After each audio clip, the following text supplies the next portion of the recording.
Hey guys, welcome back to Andy's Dinosaur Reviews, and today we are going to finally take a look at some of these Dino Strike Ice Age 5 surprise figures from Zuru Toys.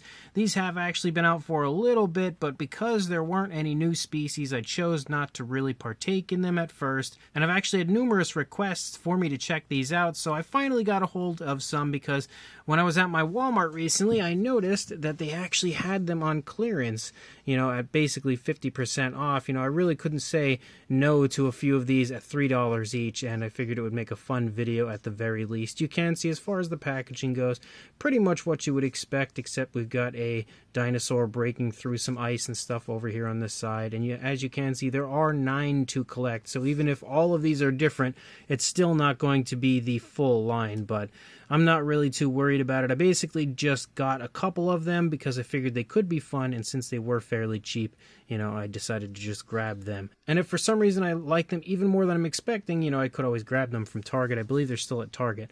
But again, clearance at $3 each at Walmart isn't half bad. So it's not really going to be much of a full-blown thorough review because we don't need to take a closer look at any of these as they are all just basically repaints. But we'll unbox them and just kind of get a feel for what this wave of Dino Strike figures are like. So I'm going to pop each and every one of these eggs open and we'll check out everything contained within from there. So once you unravel them and you basically pull off all of the packaging, you can see the eggs are just straight up white. I think that kind of fits with the Ice Age thing. Wow, well, first of all, we can see this one is a vehicle, which is upsetting because I always try to avoid the vehicles. I try to just go for the dinosaurs, but I wasn't expecting it to go that way. I was kind of surprised. Oh, wow, that's really weird. So apparently sometime over the last few waves of these figures, they've begun including slime, which isn't something that they used to do. Again, it's been a little bit. Normally, I'm used to the eggs being like that kind where you have to pop everything open piece by piece. And now my camera has just lost focus, and I just lost a piece of this down on the floor. So I'm not going to really mess with the slime or anything. And as you can see, this is the vehicle that we have from the first egg that we opened. Obviously, it's pretty cool. It's got like a little missile launcher in here, which is always fun. We also have like a little claw here on the front that can kind of move around, maybe. I think it's supposed to, unless I just don't have it in all the way. And of course, the wheels work nicely. It's got some pretty cool colors to it and stuff. Very kind of, I would say, frozen tundra sort of colors for this. But it looks pretty neat, I guess, for what it is. Just not really ever a big fan of the vehicles in these sets. But we do have the little slip in here, which basically shows us everything that is contained in this wave, which, as you can see, there aren't any new figures, just new repaints. No new species, I should say, just all stuff that we've had previously as far as the dinosaurs go. And then we have 2 vehicles, one of which is the one we have here, and then the other is a helicopter. Go figure I would get a vehicle. The next egg we've got is not a vehicle, so that's great news. I actually kind of like the fact that we don't have to pull them out piece by piece, even though it was kind of fun in a way, because it was like tension building as you get through, trying to, figure out what you have. We can tell this is definitely a pterosaur, but you can also see, again, we've got the slime. But it's just easier, I think, to go this route and just be able to open them up right away and, just put them together quickly. So this is obviously the Tapejara, so let me assemble it quickly. So here is the Tapejara, which you can see is pretty cool. I actually really quite like the colors of this one. It's obviously the same figure that we've had in the past. I don't see anything different on this one as far as like the sculpt or anything. It absolutely looks like the same figure. Let's go ahead and actually just move the camera up just a hair so we can kind of get a better look at the figure. But as you can see, we've got some really cool bluish tones through the course of our Tapejara. Really impressive detail. Like, even though these are just kind of goofy figures, the detail on them is almost always really nicely done, and you can see that on this one, even including tears and stuff in the wings. It's a really nice touch. You see the same over here on that side. Obviously, you've got some white moving along the back of the wing there. You've got the nails painted, which is actually pretty nice. Not something you always see when it comes to pterosaurs Dinosaur figures. Even the nails on the feet are painted. You have an alternate tone of color for the underside. Same deal for the undersides of the wings. As you move out, you can see it's a little bit of a lighter blue, which that lighter blue moves up along the underside of the neck and into the lower jaw. You've got a green for the eye and a red pupil, and then again more of that white moving up along the back of the neck. You do, of course, have an articulated jaw, and inside we have a bluish tongue, which is actually really cool. And then you even have a little translucency to the crest, as you can see my finger there on the other side, which is actually pretty neat. Definitely a nice figure. I actually forgot how nice these things actually are. It's been a little while since I got any of the Dino Strike figures, and that one specifically is quite nicely done. And what is also fun about these, trying to readjust this to maybe make it stand. But what's also really cool is, as you can see, you do have some capture gear that's painted with a really cool purplish tone. But that's something that I'm always going to be a fan of when it comes to the Dino Strike figures, is the inclusion of, well, it fell over, but the inclusion of capture gear on them is really cool. And then the next one is definitely some sort of a sauropod. That definitely looks like, oh, maybe not actually. I can't even tell. It could be, you never know. But, oh, it might be the Stegosaurus. Looks like it's the Stegosaurus, actually. And then again, we have the slime. Yep, it is definitely the Stegosaurus. We've got a whole bunch of parts to apply to this one. So again, let me assemble it and we'll check it out. So there is the Stegosaurus, and as you can see, it does have some really cool colors to it. Again, some really nice, like, bluish tones with some darker blue up there for the plates. The plates, again, have almost a translucency to them. And actually, in certain angles, it almost has like a purplish look. In other angles, it's more of a blue, which is pretty intriguing.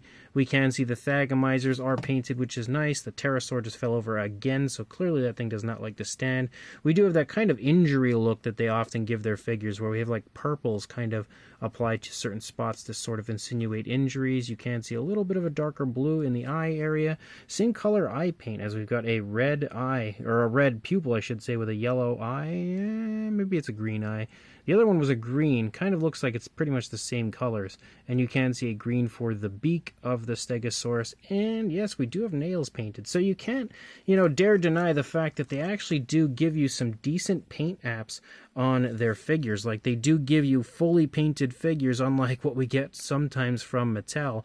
So a huge plus to Zuru as far as that goes. You can see more of those sort of injuries and stuff, painted out on this side, and even a little bit of a different tone of color, a lighter tone moving along the underside of the Stegosaurus as well. But in typical Zuru fashion, this is again another figure that we already have had quite a few times in this line, and yet again we do have capture gear for the Stegosaurus, and you can see you can put that basically over the head. I think they should have been more concerned with putting something over the Thagomisers, but I guess it's their decision. So the next one of our group is definitely a sauropod this time. It's unfortunate. It seems like we might not get any of the Tyrannosaurs, which I was kind of hoping we would, but it's not the end of the world, I guess. I'm just a big fan of those Zuru T-Rex figures.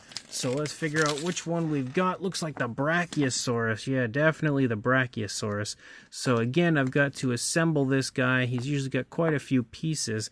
So let me pop these pieces all together and we'll check them out. So there is the Brachiosaurus. This time we've got more of like a purplish coloration for the body, with a darker bluish purple moving along the back of the neck all the way out onto the tail. You can see we have more of those injuries with a darker shade of purple compared to the standard body. And then you also have a blue for the underside, as well as painted nails. Again, this is yet another figure that we have had sculpt-wise. All of them will be, because they did not introduce any new species in quite some time. I'm not sure why, but it has definitely been a while since I've seen Zuru introduce new species to this line. You can see the eyes are yet again painted the same way as the others. You can also see that we do have teeth sculpted out and painted on the inside of the mouth, which is nice. But overall, again, it's not the greatest Brachiosaurus figure, but considering it is just meant to be a really fun, and it fell over, exaggerated version of a Brachiosaurus from Zuru, it's pretty cool for what it is. And there's also like this bear trap, or I guess you could say a dino trap, and it seems like all of the capture gear and stuff in these sets are now painted with this sort of metallic purplish tone, and that's something that I think we have had a few times with these Dino Strike figures in the past, is the same kind of capture gear for each figure. And the final one we have is, I'm not sure It is definitely not the Tyrannosaurus, unfortunately. So I guess the wait will continue for that one. Maybe if I go back and try to find some more, I may end up with the Tyrannosaurus. This one, oh, it's the Dilophosaurus. So at least we have some sort of a predator in here. So again, let me assemble this and we'll check it out. So there is the Dilophosaurus, and as you can see, again, it pretty much follows the same trend as the others. Different variations of blues through the course of the body. Purple for the injuries and stuff throughout. You've got the nails painted. You have a lighter tone, like a light blue, moving along the underside up into the lower jaw. You again have the green for the eyes and the red pupil. Blue for the crest, blue out there, lighter blue on the inside, but a darker blue on the outer edge of the frill and everything. But again, pretty much the standard when it comes to these, and you do also have that kind of like muzzle capture gear for the Dilophosaurus. So these figures are pretty fun for what they are, but they're definitely not going to be winning any awards, and I think my Brachiosaurus might have warped legs because, just like the pterosaur, he doesn't seem to want to stand. But as you can see, again, some pretty fun stuff in this wave. Nothing really, in my opinion, too crazy to go out searching for or anything like that. They're just basically, again, fun for what they are. But if you are interested, of course, you could check your local Walmart, or you can also check Target. I've seen them in both places, and grab some for yourself if you'd like to add them to your collection. And of course, let me know in the comment section what you guys think of these, and like and subscribe, and I will see you in the next video. Thanks for watching.